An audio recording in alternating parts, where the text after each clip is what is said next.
بسم اللہ الرحمن الرحیم۔ السلام علیکم محترم ناظرین۔ ہاروت اور ماروت کون تھے؟ بابل کے کنویں سے ان کا کیا تعلق ہے؟ ہاروت ماروت کا جادو کس طرح کا تھا؟ ہاروت اور ماروت کے متعلق دو طرح کی روایات ملتی ہیں، تو آئیے جانتے ہیں۔ حضرت ادریس علیہ السلام کے زمانہ میں انسان بہت بدعمل ہو گئے تھے، اور فرشتوں نے بارگاہ الہی میں عرض کی کہ مولا، انسان بہت بدکار ہے اور یہ خلافت کے لائق نہیں، انہیں معزول کر دیا جائے، یا کم از کم خلیفہ یہ رہیں اور وزیر ہم، تاکہ ہم ان کے بگڑے کام سنبھال لیں۔ رب تعالیٰ کا ارشاد ہوا کہ ان کو غصہ اور شہوت دیا گیا ہے، جس سے زیادہ گناہ کرتے ہیں، اگر یہ چیزیں تم کو ملیں تو تم بھی گناہ کرنے لگو۔ فرشتے بولے کہ مولا کریم، ہم تو گناہ کے پاس بھی نہ جائیں، خواہ کتنا ہی غصہ اور شہوت ہو۔ حکم ربی ہوا کہ اچھا، تم اپنی جماعت میں سے اعلیٰ درجے کے پرہیزگار فرشتے چھانٹ لو اور ان کو غصہ اور شہوت دے دیتے ہیں، پھر امتحان ہو جائے گا۔ چنانچہ ہاروت اور ماروت، جو بہت بڑے اور عبادت گزار فرشتے تھے، انتخاب میں آ گئے۔ حق تعالیٰ نے ان کو یہ چیزیں یعنی غصہ اور شہوت دے کر شہر بابل میں اتار دیا، اور فرمایا کہ تم قاضی بن کر لوگوں کا فیصلہ کیا کرو، اور روزانہ اسم اعظم کے ذریعے شام کو آسمان پر آ جایا کرو۔ یہ دونوں ایک مہینے تک ایسے ہی آتے جاتے رہے۔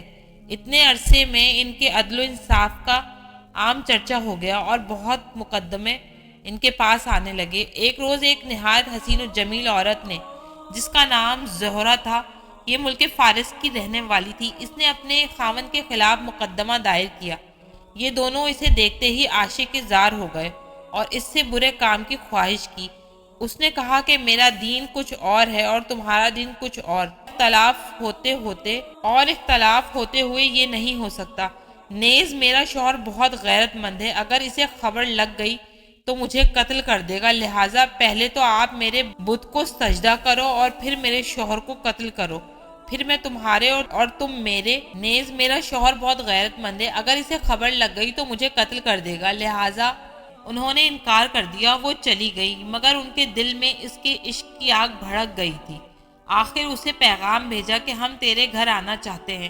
سر آنکھوں پر یہ دونوں اس کے گھر پہنچ گئے۔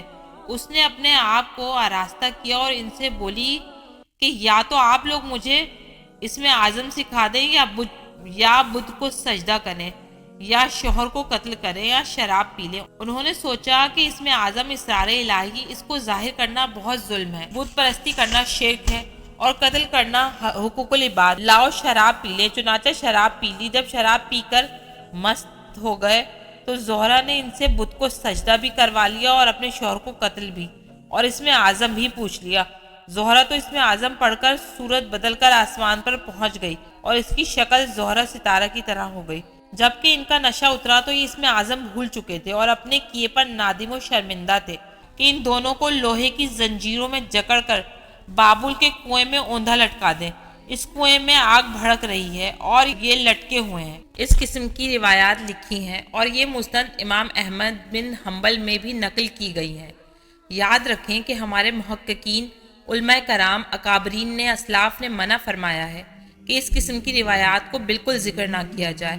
فتاوی رضویہ میں امام احمد رضا خان علیہ رحمہ نے منع کیا ہے کہ یہ واقعہ ذکر نہ کیا جائے، بلکہ یہ کہا گیا ہے کہ یہود نے اپنے پاس سے یہ افترائی واقعہ گھڑ کر لوگوں میں عام کر دیا تھا، لہٰذا یہ ہاروت اور ماروت کی روایات غلط ہے۔ ہاروت اور ماروت کا واقعہ قرآن مجید کے پہلے پارے کی سورہ بقرہ میں موجود ہے، آیت نمبر 102، جو دو فرشتوں پر بابل میں نازل کیا گیا۔ یہ دو فرشتے ہیں، ان کا معاملہ یہ ہے کہ اللہ نے انہیں لوگوں کی آزمائش کے لیے بھیجا تھا۔ یہ لوگوں کو جادو سکھاتے تھے، علم سکھاتے تھے۔ بنی اسرائیل کے لوگ اس علم کے ذریعے لوگوں کو گمراہ کرتے تھے، میاں بیوی میں لڑائیاں کرواتے تھے، جدائیاں ڈالتے تھے، لوگوں میں لڑائیاں کرواتے تھے۔ یہ فرشتے انہیں علم سکھاتے تھے اور ساتھ میں یہ کہتے تھے کہ ہم تمہارے لیے آزمائش ہیں، خدا کی طرف سے امتحان ہے، جادو کے راستے پر نہ چلو، کفر نہ کرو۔ اگر ہماری ویڈیو آپ کو پسند آئی ہے تو لائک، شیئر اور کمنٹ کرنا نہ بھولیے گا۔ ملتے ہیں اگلی ویڈیو میں ایک نئے قصے کے ساتھ۔ اللہ حافظ۔